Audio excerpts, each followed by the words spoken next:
DS के बारे में। जैसा कि हमने आपसे प्रॉमिस किया था कि हम क्लास 6 के टॉपिक वाइज आपको तैयारी कराएंगे, उसी के अकॉर्डिंगली हम आपको तैयारी के लिए आ चुके हैं और इंग्लिश का टॉपिक लाए हैं चैप्टर 1। जैसा कि अगर आप सैनिक स्कूल की तैयारी कर रहे हैं तो आपको पता होगा कि क्लास 6 में चैप्टर 1 है नाउन, तो उसी के अकॉर्डिंगली हम तैयारी करेंगे। कहीं मत जाइएगा, एंड तक बने रहिए हमारे वीडियो के साथ और चैनल को लाइक शेयर एंड सब्सक्राइब जरूर करें। उससे पहले मैं आपको चैनल के फाउंडर से मिलवाना चाहूँगा, जिनके नाम पर ये चैनल चलता है। इनका नाम है डीएस तिवारी, ये मेरे पिताजी हैं। चलिए तो वीडियो स्टार्ट करते हैं।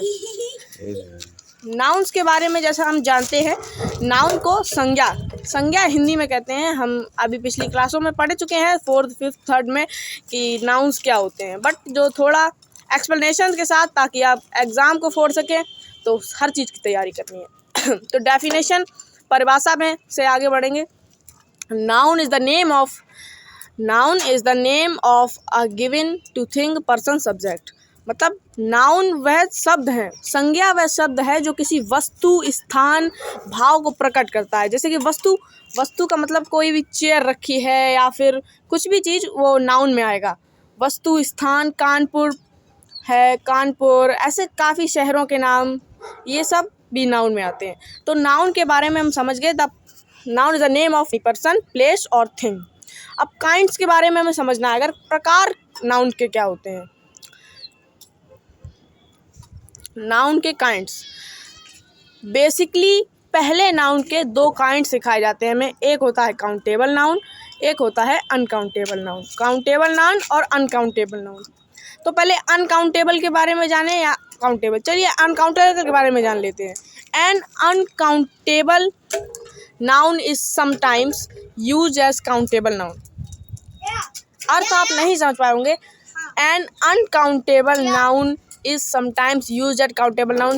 पहले हिंदी हम समझ लें। काउंटेबल नाउन वो जो गिने जा सकते हैं।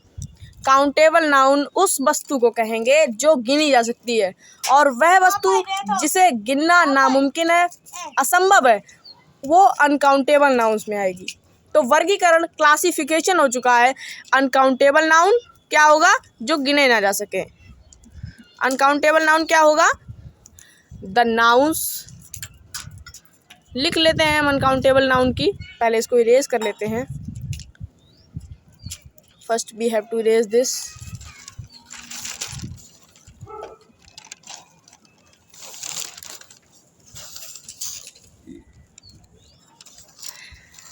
तो पहले हम अपनी भाषा में लिख लेते हैं इसकी। द नाउन्स, आप नोट कर सकते हैं इसको आप नोट्स की तरह ले सकते हैं। The nouns which can't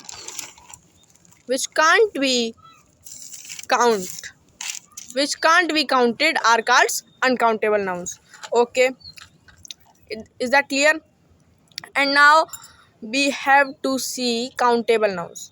The nouns, अब countable nouns हम देख रहे हैं। The nouns which can be counted by us, the nouns that can be counted by us are called uncountable nouns. इतना मुझे होप है कि आप सबको क्लियर हुआ होगा। आगे बढ़ते हैं। पहले हम एग्जांपल्स ले लेते हैं काउंटेबल नाउन्स के। काउंटेबल नाउन्स का पहला एग्जांपल ले लेते हैं बुक। देखिए कोई बुक है, कितनी भी बुक्स रख दी जाए, 50, 100, 30, 20, जितनी भी आपके सामने बुक्स रख दी जाएँ, आप कैन काउंट उसे कर सकते हैं। You can count the number of books. Second example man. आपके सामने जितने भी मैन, मीन रख दिए जाएँ, आप उनको काउंट कर सकते हैं। Is that clear? ऐसे ही अनकाउंटेबल के हम एग्जाम्पल लें। अगर अनकाउंटेबल के एग्जाम्पल्स की तरफ देखेंगे तो अनकाउंटेबल में एग्जाम्पल हैं light. Can you count light? No. अगर हम आपसे पूछेंगे कैन यू काउंट लाइट, तो आपका सीधा आंसर रहेगा नो, क्योंकि हम लाइट को काउंट नहीं कर सकते। Second example bread. Can you count bread? No. रोटी वो कैसे हम काउंट कर सकते हैं? तो आप सीधे ऐसे चीज़ें जिनका अगर पूछा जाए कि आप उन्हें गिन सकते हैं, तो संभवतः भी नहीं जता सकते, सिर्फ ना ही जवाब देना पड़ेगा। उन्हें अनकाउंटेबल नाउन कहते हैं। आगे की तरफ बढ़ते हैं बिना समय गवाए। और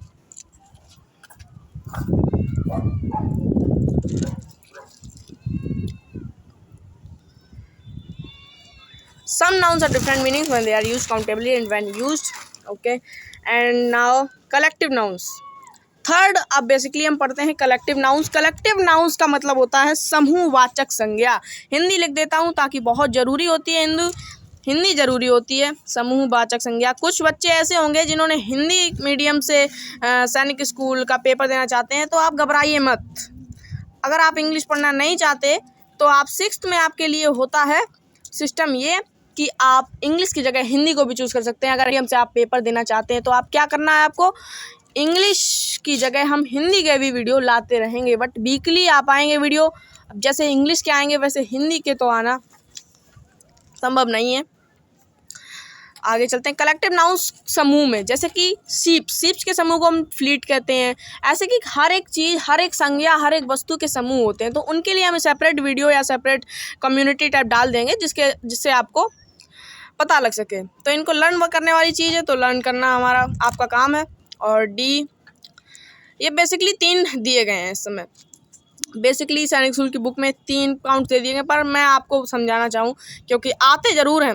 अगर आपको बुक में नहीं दिए गए लेकिन पेपर में ज़रूर आते हैं। तो एक होता है common noun. Common noun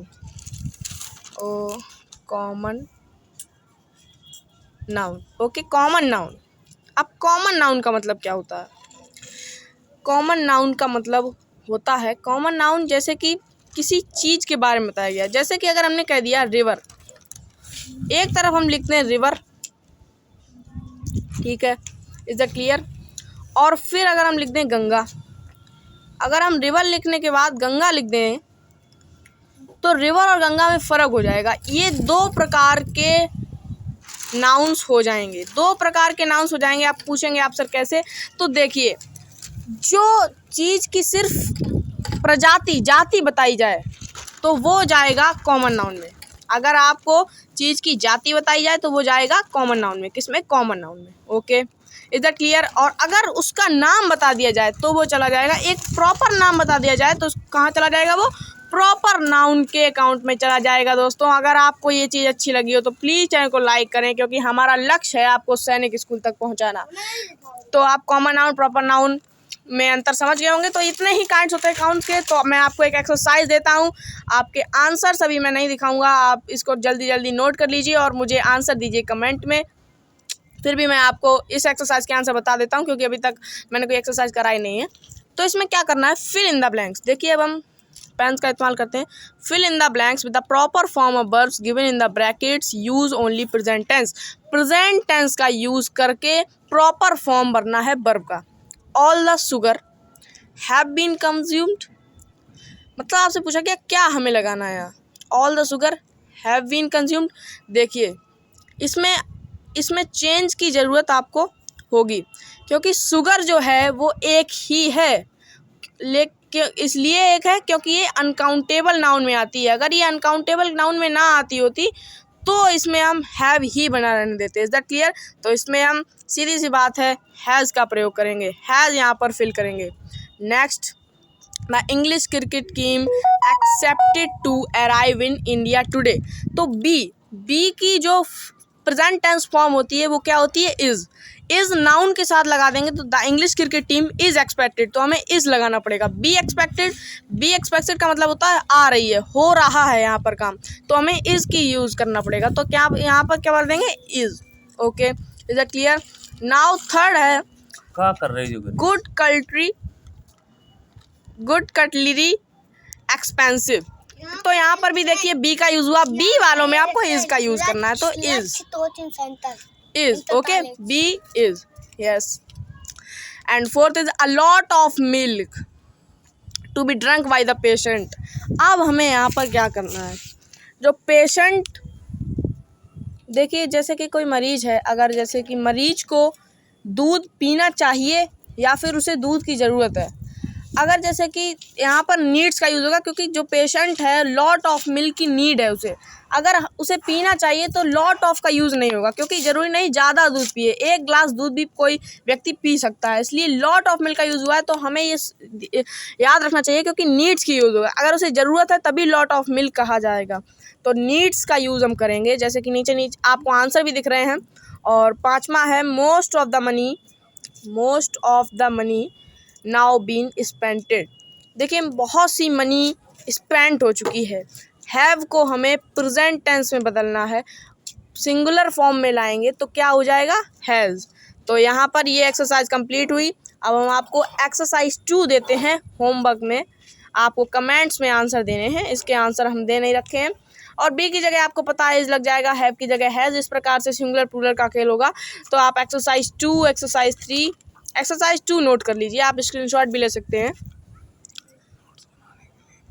notes बनाने के लिए आप एक्सरसाइज 2 का यूज़ करेंगे। काफ़ी अच्छे नोट्स हम आपके तैयार करवाएंगे, और 2 एक्सरसाइज काफ़ी रहेंगे आपके लिए, एक्सरसाइज 2 और एक्सरसाइज 3।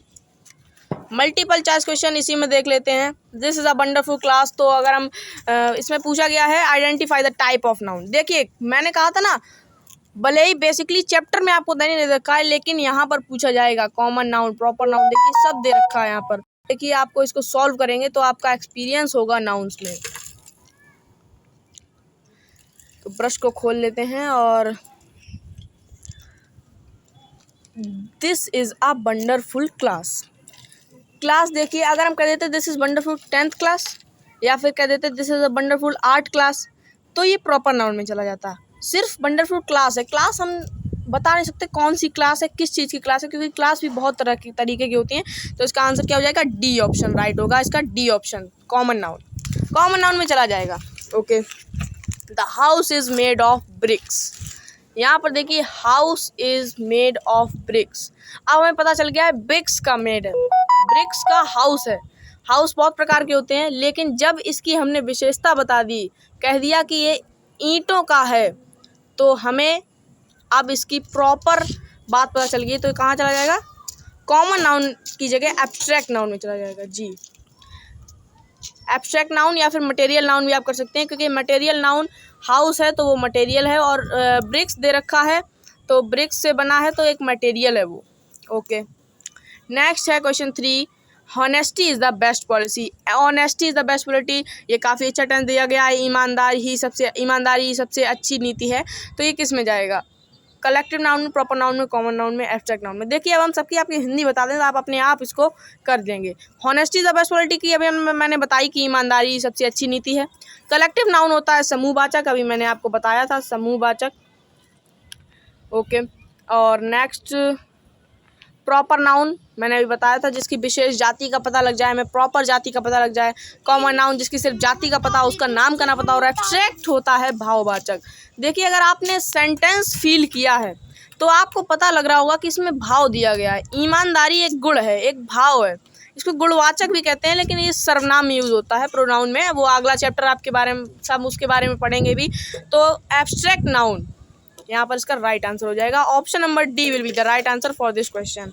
ओके, तो यहीं पर हम खत्म करते हैं। अगर आपको चेक किए जाएंगे, कृपया सभी स्टूडेंट्स इस बात का अच्छी तरीके से ख्याल रखें कि ये नोट्स आपके चेक होंगे। अभी हम एक टेलीग्राम ग्रुप अपना बनाएंगे, उसके बाद वहीं पर हम आपके नोट्स लिया करेंगे। और अगर ये चैनल वीडियो अच्छा लगा हो तो लाइक, शेयर एंड सब्सक्राइब जरूर करें। तब तक के लिए नमस्कार। अगला वीडियो आपको मिलेगा नेक्स्ट